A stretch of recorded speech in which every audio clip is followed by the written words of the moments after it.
ટેક્સના પૈસા જાય સરકારી તિજોરીમાં અને પ્રજા જાય રોડના ખાડામાં. નમસ્કાર દર્શક મિત્રો, ગુજરાત વંદનમાં આપ સૌનું સ્વાગત છે. હાલમાં ગુજરાતમાં મહીસાગર પરના ગંભીરા બ્રિજની માનવસર્જિત ઘટના વચ્ચે શહેરના રસ્તા, હાઈવેના રસ્તાની પણ લોકોમાં ચર્ચા છે અને ગુજરાતના વાહન ચાલકો ટોલટેક્સ સહિત રોડ સંબંધિત અન્ય ટેક્સ મળીને રોજના 15 કરોડ અને મહિને 4500 કરોડ સરકારી તિજોરીમાં આપે છે. પણ બદલામાં વાહન ચાલકોને શું મળે છે?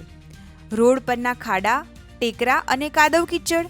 અને ખાડા તો એવા કે જો વાહન ચાલક ધ્યાન ન રાખે તો હાડકાં ભાંગી નાખે.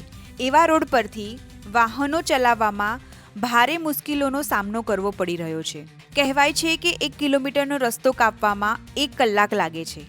એવા સમયે કોઈ ઇમરજન્સી વાહન કે 108માં દર્દીને લઈ જવાતો હોય તો તેની શી હાલત થાય? તો એની તો કલ્પના જ કરવી રહી.